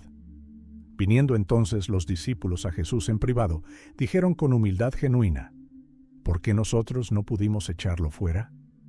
Era una pregunta honesta nacida de la confusión personal y la humildad auténtica. Querían entender las razones de su fracaso para evitar futuras derrotas ministeriales. Jesús les dijo con paciencia: «Por vuestra poca fe, porque de cierto os digo que si tuvierais fe como un grano de mostaza, diréis a este monte: pásate de aquí allá, y se pasará, y nada os será imposible». La fe genuina no se medía por cantidad emocional, sino por calidad espiritual. Una fe auténtica, aunque pequeña como un grano de mostaza, podía lograr cosas humanamente imposibles. En aquel tiempo los discípulos vinieron a Jesús con una pregunta que revelaba sus valores mundanos, diciendo en el capítulo 18, versículo 1, ¿quién es el mayor en el reino de los cielos? Era una pregunta que mostraba que aún pensaban en términos de jerarquías humanas tradicionales y posiciones de poder terrenal. No habían entendido que el reino operaba con valores completamente diferentes. Y llamando Jesús a un niño pequeño, lo puso en medio de ellos como ejemplo visual y dijo: «De cierto os digo que si no os volvéis y os hacéis como niños, no entraréis en el reino de los cielos». La respuesta de Jesús fue visual, dramática y contundente. Un niño pequeño se convirtió en el ejemplo perfecto de grandeza en el reino. Así que cualquiera que se humille como este niño, ese es el mayor en el reino de los cielos. Los niños eran naturalmente humildes, completamente dependientes, absolutamente confiados y sin pretensiones de importancia personal. Estas cualidades espirituales, no la ambición personal o el poder político, definían la verdadera grandeza en el reino de Dios. Entonces Pedro se le acercó con una pregunta práctica y le dijo: «Señor, ¿cuántas veces perdonaré a mi hermano que peque contra mí? ¿Hasta 7 veces?» Pedro pensaba sinceramente que estaba siendo generoso y espiritual. Los rabinos tradicionales enseñaban que 3 veces era suficiente. Él propuso más del doble de esa cantidad. Jesús le dijo con una respuesta que lo sorprendió: «No te digo hasta 7, sino aún hasta 70 veces 7». No era una fórmula matemática literal, sino una manera poética de decir que el perdón debía ser completamente ilimitado. Los ciudadanos auténticos del reino perdonan continuamente como han sido perdonados abundantemente por Dios. 3.8. Camino a Jerusalén. El Mesías anuncia su destino. Capítulos 19 a 20. Aconteció que cuando Jesús terminó estas palabras, se alejó definitivamente de Galilea y vino a las regiones de Judea al otro lado del Jordán en el capítulo 19, versículo 1. Era el comienzo oficial del viaje final e irreversible hacia Jerusalén y su destino profético. Jesús estaba dejando atrás para siempre la relativa seguridad de Galilea para enfrentar directamente su destino en la ciudad santa, y le siguieron grandes multitudes como siempre, y los sanó allí continuamente. Incluso en camino hacia la cruz, Jesús continuó fielmente su ministerio de sanidad y compasión. Su proximidad creciente a la muerte no disminuyó en nada su dedicación total a servir a los necesitados y sufrientes. Entonces vinieron a él los fariseos con intenciones maliciosas, tentándole y diciéndole: ¿Es lícito al hombre repudiar a su mujer por cualquier causa? Era una pregunta trampa cuidadosamente diseñada para meterlo en controversia pública. Las escuelas rabínicas estaban amargamente divididas sobre los motivos válidos para el divorcio. Él, respondiendo sabiamente, les dijo: ¿No habéis leído que el que los hizo al principio, varón y hembra los hizo? Y dijo: por esto el hombre dejará padre y madre y se unirá a su mujer, y los dos serán una sola carne. Así que no son ya más dos, sino una sola carne. Por tanto, lo que Dios juntó, no lo separe el hombre. Jesús apuntó directamente al diseño original perfecto de Dios para el matrimonio, según se revelaba en Génesis. Vinieron entonces unos niños a él, para que pusiese las manos sobre ellos y orase, y los discípulos les reprendieron. Pero Jesús dijo: dejad a los niños venir a mí, y no se lo impidáis, porque de los tales es el reino de los cielos. Los discípulos pensaban que los niños eran una distracción del ministerio importante, pero Jesús los recibió con gozo. Los niños representaban las cualidades necesarias para entrar en el reino. Entonces vino uno y le dijo con sinceridad: Maestro bueno, ¿qué bien haré para tener la vida eterna? Era un joven rico y gobernante que buscaba genuinamente la vida eterna. Su pregunta profunda revelaba que entendía intuitivamente que la vida eterna requería algo más que riqueza material o posición social. Jesús le dijo: ¿por qué me llamas bueno? Ninguno hay bueno sino uno, Dios. Mas si quieres entrar en la vida, guarda los mandamientos. Le mencionó varios mandamientos sobre las relaciones humanas. El joven respondió: todo esto lo he guardado desde mi juventud. ¿Qué más me falta? Jesús le dijo: si quieres ser perfecto, anda, vende lo que tienes y dalo a los pobres, y tendrás tesoro en el cielo. Y ven y sígueme. Era una invitación personal a unirse a los 12, pero requería renunciar a todo lo que había definido su identidad. Oyendo el joven esta palabra, se fue triste porque tenía muchas posesiones. Su tristeza profunda revelaba que entendía exactamente lo que Jesús pedía y lo que le costaría personalmente. Su riqueza había definido su identidad y no estaba dispuesto a renunciar a ella por la vida eterna. Entonces Jesús dijo a sus discípulos algo que los sorprendió: de cierto os digo que difícilmente entrará un rico en el reino de los cielos. Otra vez os digo que es más fácil pasar un camello por el ojo de una aguja que entrar un rico en el reino de Dios. Sus discípulos, oyendo esto, se asombraron en gran manera, diciendo: ¿Quién, pues, podrá ser salvo? En esa cultura, la riqueza se consideraba comúnmente como señal clara del favor divino. Y mirándolos Jesús directamente, les dijo con esperanza: Para los hombres esto es imposible, mas para Dios todo es posible. Entonces Pedro le respondió: He aquí, nosotros lo hemos dejado todo, y te hemos seguido. ¿Qué pues tendremos? Jesús les dijo: De cierto os digo que en la regeneración, cuando el Hijo del Hombre se siente en el trono de su gloria, vosotros que me habéis seguido, también os sentaréis sobre 12 tronos, para juzgar a las 12 tribus de Israel. Para ilustrar los principios del reino, Jesús contó en el capítulo 20 la parábola de los obreros de la viña. Un padre de familia salió por la mañana a contratar obreros para su viña, acordando con ellos un denario por día. Salió también a la hora tercera, sexta, novena y 11ª, contratando más trabajadores cada vez. Al final del día, mandó a su mayordomo pagar a todos por igual, comenzando por los últimos. Los que habían trabajado todo el día se quejaron: Estos postreros han trabajado una sola hora y los has hecho iguales a nosotros, que hemos soportado la carga y el calor del día. Pero el Señor respondió: Amigo, no te hago agravio. ¿No conviniste conmigo en un denario? Toma lo que es tuyo y vete. Pero quiero dar a este postrero, como a ti. ¿No me es lícito hacer lo que quiero con lo mío? ¿O tienes tú envidia, porque yo soy bueno?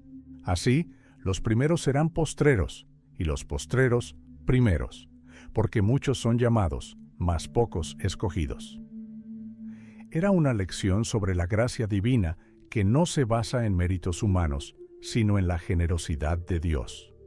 Subiendo Jesús a Jerusalén con determinación, tomó a sus 12 discípulos aparte en el camino y les dijo con seriedad profética: He aquí subimos a Jerusalén, y el Hijo del Hombre será entregado a los principales sacerdotes y a los escribas, y le condenarán a muerte, y le entregarán a los gentiles para que le escarnezcan, le azoten y le crucifiquen, mas al tercer día resucitará.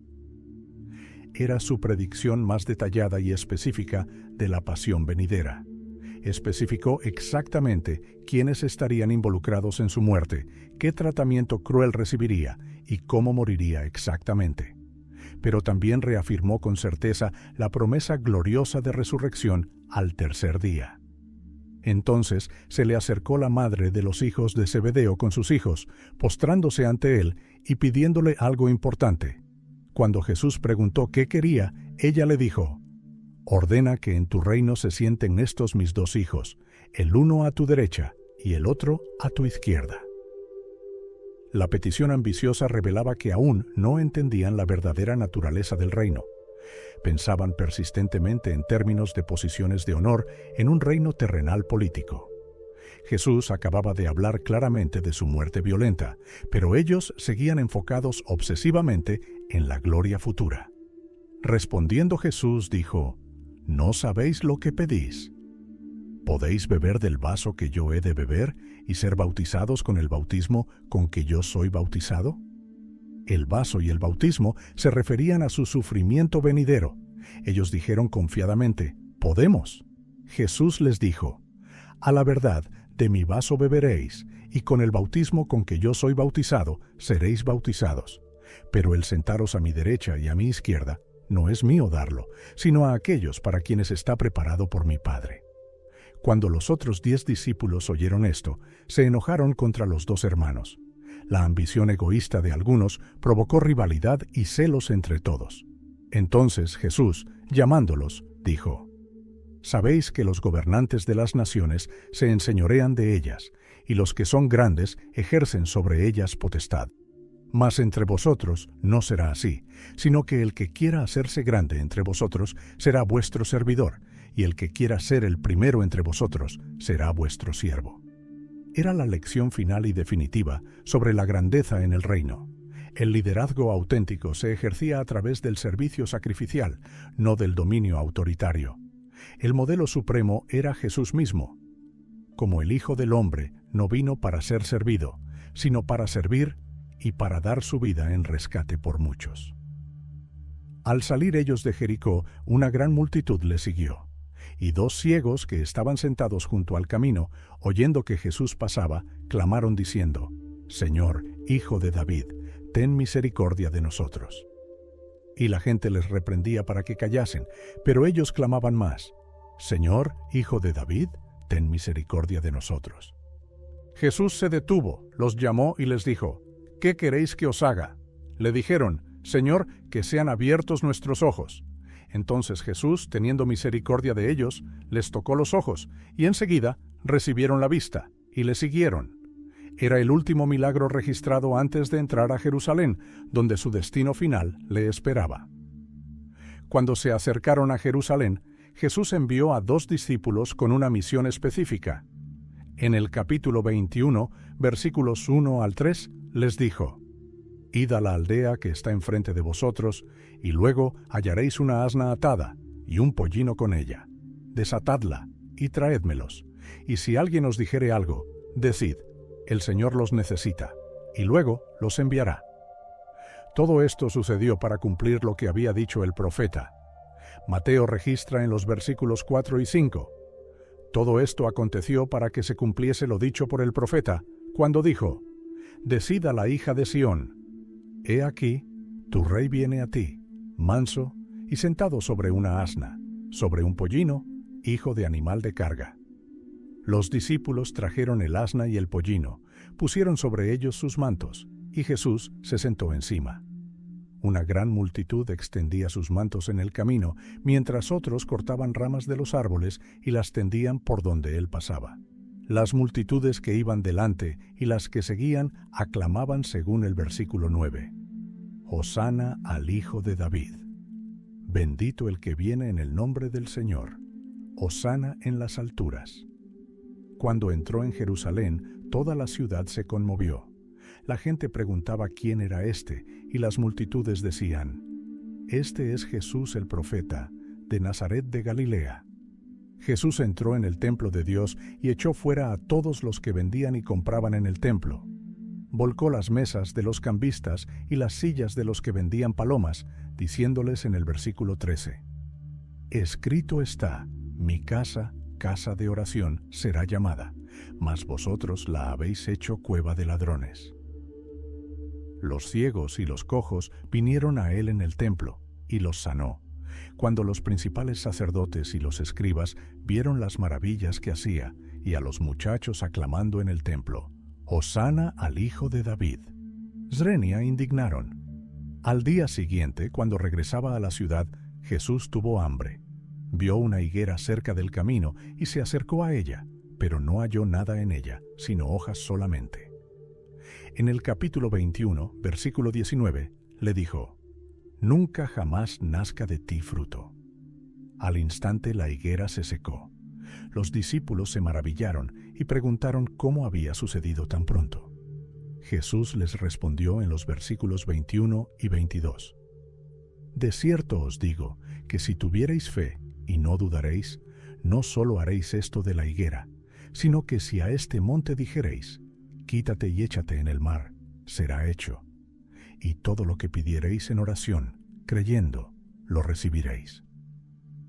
Cuando llegó al templo, los principales sacerdotes y los ancianos del pueblo se acercaron mientras enseñaba, preguntándole con qué autoridad hacía estas cosas. Jesús les respondió con una pregunta sobre Juan el Bautista, y ellos no pudieron responder por temor al pueblo. Entonces les habló por parábolas. En el capítulo 21, versículos 28 al 32, contó sobre un hombre que tenía 2 hijos.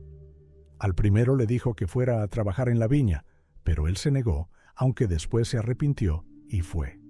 Al segundo también le dijo lo mismo, y éste respondió: «Sí, Señor, voy», pero no fue.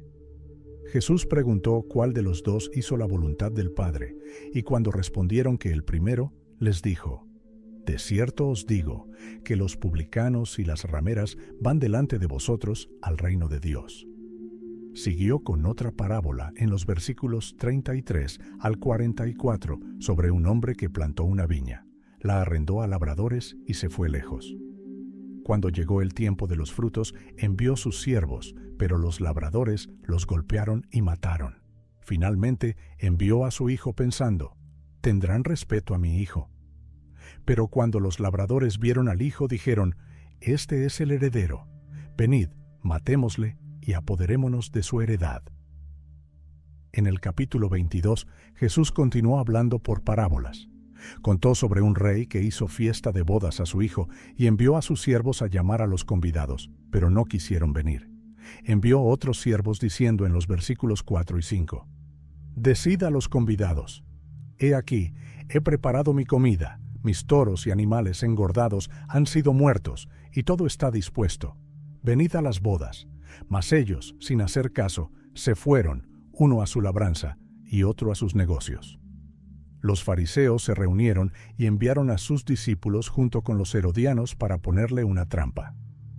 En el capítulo 22, versículos 16 y 17, le dijeron, «Maestro». Jesús, conociendo su malicia, les respondió en los versículos 18 al 21, «¿Por qué me tentáis, hipócritas? Mostradme la moneda del tributo». Le trajeron un denario, y él les preguntó de quién era la imagen y la inscripción. Cuando respondieron que de César, les dijo, «Dad, pues, a César lo que es de César, y a Dios lo que es de Dios». Al oír esto, se maravillaron y se fueron. Ese mismo día vinieron los saduceos, que dicen que no hay resurrección. Le preguntaron sobre una mujer que había sido esposa de 7 hermanos, queriendo saber de cuál sería esposa en la resurrección. Jesús les respondió en los versículos 29 al 32. «Erráis, ignorando las Escrituras y el poder de Dios. Porque en la resurrección ni se casarán ni se darán en casamiento, sino serán como los ángeles de Dios en el cielo. Pero respecto a la resurrección de los muertos, ¿no habéis leído lo que os fue dicho por Dios cuando dijo, Yo soy el Dios de Abraham, el Dios de Isaac y el Dios de Jacob? Dios no es Dios de muertos, sino de vivos». Un fariseo intérprete de la ley le preguntó cuál era el gran mandamiento. Jesús le dijo en los versículos 37 al 40, «Amarás al Señor tu Dios con todo tu corazón, y con toda tu alma, y con toda tu mente. Este es el primero y grande mandamiento, y el segundo es semejante. Amarás a tu prójimo como a ti mismo». De estos 2 mandamientos depende toda la ley y los profetas. En el capítulo 23, Jesús habló a la gente y a sus discípulos sobre los escribas y fariseos. Les dijo en los versículos 2 y 3, «En la cátedra de Moisés se sientan los escribas y los fariseos. Así que, todo lo que os digan que guardéis, guardadlo y hacedlo, mas no hagáis conforme a sus obras, porque dicen y no hacen». Pronunció varios ayes contra ellos, llamándolos hipócritas y guías ciegos. En el versículo 37, con dolor exclamó, «Jerusalén, Jerusalén, que matas a los profetas y apedreas a los que te son enviados. ¿Cuántas veces quise juntar a tus hijos, como la gallina junta sus polluelos debajo de las alas, y no quisiste?» Cuando Jesús salió del templo y se iba, sus discípulos se acercaron para mostrarle los edificios del templo. Pero él les respondió en el capítulo 24, versículos 1 y 2. «¿Veis todo esto? De cierto os digo que no quedará aquí piedra sobre piedra que no sea derribada». Sentado en el monte de los Olivos, los discípulos se acercaron aparte y le preguntaron cuándo serían estas cosas y qué señal habría de su venida y del fin del siglo. Jesús les respondió con advertencias sobre engañadores que vendrían en su nombre, guerras, hambres y terremotos. En el versículo 9 les dijo, «Entonces os entregarán a tribulación y os matarán, y seréis aborrecidos de todas las gentes por causa de mi nombre». Les habló sobre la abominación desoladora en el lugar santo y cómo sería la gran tribulación. En los versículos 21 y 22 explicó, «Porque habrá entonces gran tribulación, cual no la ha habido desde el principio del mundo hasta ahora, ni la habrá. Y si aquellos días no fuesen acortados, nadie sería salvo, mas por causa de los escogidos, aquellos días serán acortados». describió su segunda venida en los versículos 30 y 31. Entonces aparecerá la señal del Hijo del Hombre en el cielo, y entonces lamentarán todas las tribus de la tierra, y verán al Hijo del Hombre viniendo sobre las nubes del cielo con poder y gran gloria. Y enviará sus ángeles con gran voz de trompeta, y juntarán a sus escogidos de los cuatro vientos, desde un extremo del cielo hasta el otro. En el capítulo 25 contó la parábola de las 10 vírgenes. 5 eran prudentes y 5 insensatas. Las insensatas no llevaron aceite para sus lámparas, y cuando llegó el esposo, no estaban preparadas. En el versículo 13, Jesús concluyó: Velad pues, porque no sabéis el día ni la hora en que el Hijo del Hombre ha de venir. También relató la parábola de los talentos, donde un hombre entregó sus bienes a sus siervos antes de partir. Al regresar, recompensó a los que habían sido fieles y castigó al que había escondido su talento. Cuando Jesús terminó todas estas palabras, dijo a sus discípulos en el capítulo 26, versículos 1 y 2: Sabéis que dentro de 2 días se celebra la Pascua, y el Hijo del Hombre será entregado para ser crucificado. Los principales sacerdotes y los ancianos del pueblo se reunieron en el patio del sumo sacerdote llamado Caifás, y acordaron prender a Jesús con engaño y matarlo. Pero decían: no durante la fiesta, para que no se haga alboroto en el pueblo. En Betania, en casa de Simón el leproso, una mujer se acercó a Jesús con un vaso de alabastro de perfume muy costoso y lo derramó sobre su cabeza mientras estaba sentado a la mesa.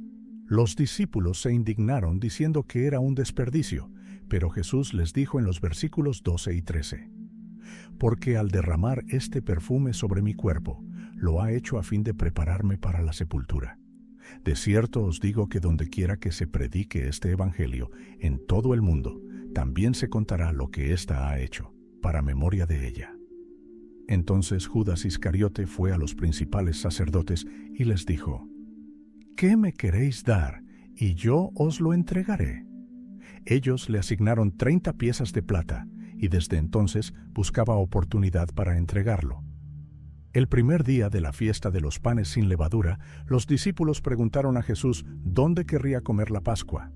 Él les indicó que fueran a la ciudad, a cierto hombre, y le dijeran que el maestro decía: Mi tiempo está cerca, en tu casa celebraré la Pascua con mis discípulos.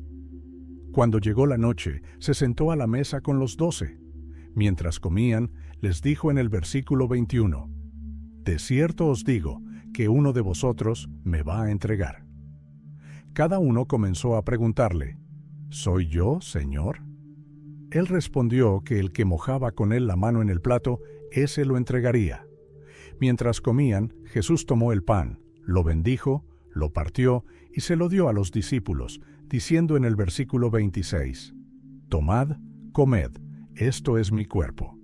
Después tomó la copa, dio gracias y se la dio, diciendo en los versículos 27 y 28: Bebed de ella todos, porque esto es mi sangre del nuevo pacto, que por muchos es derramada para remisión de los pecados. Jesús llegó con sus discípulos a un lugar llamado Getsemaní y les dijo: Sentaos aquí, entre tanto que voy allí y oro. Tomó consigo a Pedro y a los 2 hijos de Zebedeo y comenzó a entristecerse y angustiarse en gran manera. En el versículo 38 les dijo: Mi alma está muy triste, hasta la muerte. Quedaos aquí y velad conmigo. Yendo un poco adelante, se postró sobre su rostro, orando y diciendo en el versículo 39: Padre mío, si es posible, pase de mí esta copa, pero no sea como yo quiero, sino como tú. Volvió a sus discípulos y los halló durmiendo. Le dijo a Pedro: ¿Así que no habéis podido velar conmigo 1 hora? Velad y orad, para que no entréis en tentación. El espíritu a la verdad está dispuesto, pero la carne es débil. Otra vez se apartó y oró por segunda vez: Padre mío, si no puede pasar de mí esta copa sin que yo la beba, hágase tu voluntad. Regresó y los halló otra vez durmiendo. Los dejó y se fue de nuevo, orando por tercera vez las mismas palabras. Mientras aún hablaba, llegó Judas, uno de los 12, acompañado de una gran multitud con espadas y palos, enviada por los principales sacerdotes y los ancianos del pueblo. El que lo entregaba les había dado señal, diciendo: «Al que yo besare, ese es, prendedle». Se acercó a Jesús y le dijo: «Salve, maestro», y lo besó. Jesús le dijo: «Amigo, ¿a qué vienes?». Entonces se acercaron, echaron mano a Jesús y lo prendieron.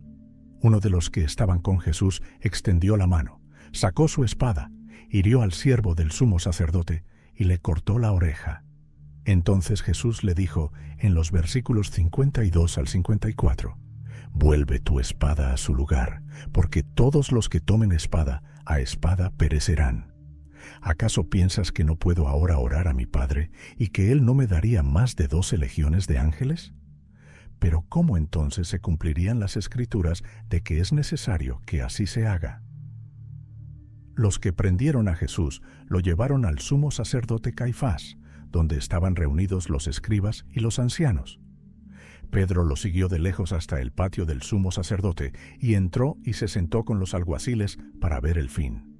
Los principales sacerdotes y todo el concilio buscaban falso testimonio contra Jesús para entregarle a la muerte, pero no lo hallaron. Por fin vinieron 2 testigos falsos que dijeron: «Este dijo, puedo derribar el templo de Dios y en 3 días reedificarlo». El sumo sacerdote le preguntó: «¿No respondes nada? ¿Qué testifican estos contra ti?». Pero Jesús callaba. Entonces el sumo sacerdote le dijo: «Te conjuro por el Dios viviente, que nos digas si eres tú el Cristo, el Hijo de Dios». Jesús le respondió en los versículos 64, «Tú lo has dicho, y además os digo que desde ahora veréis al Hijo del Hombre sentado a la diestra del poder de Dios y viniendo en las nubes del cielo». Venida la mañana, todos los principales sacerdotes y los ancianos del pueblo entraron en consejo contra Jesús para entregarle a muerte. Lo llevaron atado y lo entregaron a Poncio Pilatos, el gobernador. Entonces Judas, el que lo había entregado, viendo que era condenado, devolvió arrepentido las 30 piezas de plata a los principales sacerdotes y a los ancianos, diciendo en el versículo 4, «Yo he pecado entregando sangre inocente». Ellos respondieron: «¿Qué nos importa a nosotros? Allá tú». Judas arrojó las piezas de plata en el templo, se apartó y fue y se ahorcó. Jesús fue puesto delante del gobernador y éste le preguntó: «¿Eres tú el rey de los judíos?». Jesús le dijo: «¿Tú lo dices?». Cuando lo acusaban los principales sacerdotes y los ancianos, nada respondía. Pilato se maravillaba en gran manera. En el día de la fiesta, el gobernador acostumbraba soltar al pueblo un preso, el que quisieran. Tenían entonces un preso famoso llamado Barrabás. Pilatos les preguntó: «¿A quién queréis que os suelte? ¿A Barrabás o a Jesús, llamado el Cristo?». Porque sabía que por envidia lo habían entregado. Su mujer le envió recado diciéndole: «No tengas nada que ver con ese justo, porque hoy he padecido mucho en sueños por causa de él». Pero los principales sacerdotes y los ancianos persuadieron a la multitud que pidiese a Barrabás y que Jesús fuese muerto. Pilatos les preguntó: «¿Qué, pues, haré de Jesús llamado el Cristo?». Todos le dijeron: «Sea crucificado». El gobernador les dijo: «Pues qué mal ha hecho». Pero ellos gritaban aún más, diciendo: «Sea crucificado». Viendo Pilatos que nada adelantaba, sino que se hacía más alboroto, tomó agua y se lavó las manos delante del pueblo, diciendo en el versículo 24, «Inocente soy yo de la sangre de este justo, allá vosotros».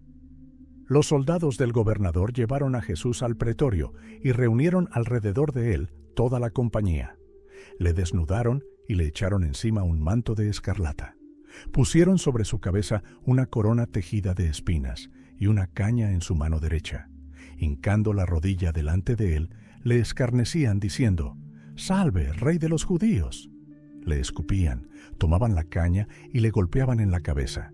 Después de haberle escarnecido, le quitaron el manto, le pusieron sus vestidos y lo llevaron para crucificarle. Al salir, hallaron a un hombre de Cirene llamado Simón, a quien obligaron a que llevase la cruz.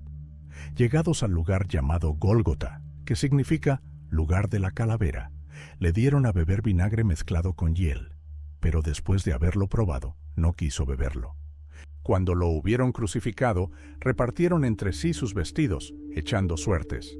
Se sentaron allí y lo guardaban, y pusieron sobre su cabeza su acusación escrita: Este es Jesús, el Rey de los judíos. Entonces crucificaron con él a 2 ladrones, uno a la derecha y otro a la izquierda. Los que pasaban lo injuriaban, meneando la cabeza y diciendo: Tú que derribas el templo y en 3 días lo reedificas, sálvate a ti mismo. Si eres hijo de Dios, desciende de la cruz. De esta manera, también los principales sacerdotes, escarneciéndolo con los escribas y los fariseos y los ancianos, decían: A otros salvó, a sí mismo no se puede salvar. Si es el Rey de Israel, descienda ahora de la cruz y creeremos en él. Desde la hora 6ª hubo tinieblas sobre toda la tierra hasta la hora 9ª. Cerca de la hora 9ª, Jesús clamó a gran voz, diciendo en el versículo 46, Elí, Elí, lama sabactani, esto es, Dios mío, ¿por qué me has desamparado?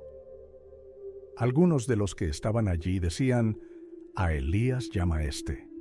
Uno de ellos corrió y tomó una esponja, la empapó de vinagre, la puso en una caña y le dio a beber. Pero los otros decían: Deja, veamos si viene Elías a librarle. Mas Jesús, habiendo otra vez clamado a gran voz, entregó el Espíritu. En ese momento, el velo del templo se rasgó en 2, de arriba a abajo. La tierra tembló, las rocas se partieron, se abrieron los sepulcros, y muchos cuerpos de santos que habían dormido se levantaron. El centurión y los que estaban con él guardando a Jesús, visto el terremoto y las cosas que habían sido hechas, temieron en gran manera y dijeron: Verdaderamente, este era Hijo de Dios. Pasado el día de reposo, al amanecer del primer día de la semana, vinieron María Magdalena y la otra María a ver el sepulcro. Hubo un gran terremoto, porque un ángel del Señor, descendiendo del cielo y llegando, removió la piedra y se sentó sobre ella. Su aspecto era como un relámpago y su vestido blanco como la nieve. De miedo de él, los guardas temblaron y se quedaron como muertos. Mas el ángel, respondiendo, dijo a las mujeres en los versículos 5 y 6 del capítulo 28, No temáis vosotras, porque yo sé que buscáis a Jesús, el que fue crucificado. No está aquí, pues ha resucitado, como dijo. Venid, ved el lugar donde fue puesto el Señor. El ángel les dijo que fueran pronto y dijeran a sus discípulos que había resucitado de los muertos y que iría delante de ellos a Galilea. Las mujeres se fueron rápidamente del sepulcro con temor y gran gozo, corriendo a dar las nuevas a sus discípulos. Mientras iban a dar las nuevas a los discípulos, Jesús les salió al encuentro, diciendo: ¡Salve!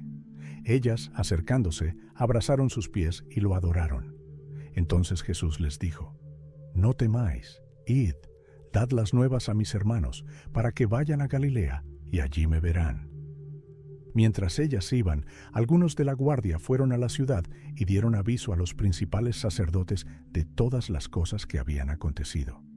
Estos se reunieron con los ancianos y después de consultar, dieron mucho dinero a los soldados, diciéndoles: Decid vosotros, sus discípulos vinieron de noche y lo hurtaron estando nosotros dormidos. Y si esto lo oyere el gobernador, nosotros le persuadiremos y os pondremos a salvo. Los 11 discípulos se fueron a Galilea, al monte donde Jesús les había ordenado. Cuando lo vieron, lo adoraron, pero algunos dudaban. Jesús se acercó y les habló diciendo en los versículos 18 al 20, Toda potestad me es dada en el cielo y en la tierra. Por tanto, id y haced discípulos a todas las naciones, bautizándolos en el nombre del Padre, y del Hijo, y del Espíritu Santo, enseñándoles que guarden todas las cosas que os he mandado. Y he aquí, yo estoy con vosotros todos los días, hasta el fin del mundo.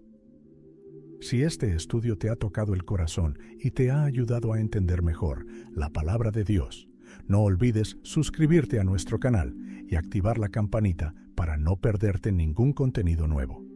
Comparte este video con tus familiares y amigos que también necesiten conocer estas verdades transformadoras. Tu apoyo nos motiva a seguir creando contenido que edifique tu vida espiritual. Déjanos en los comentarios qué te impactó más de este estudio y qué otros libros de la Biblia te gustaría que exploremos juntos. Hasta la próxima y que Dios te bendiga abundantemente.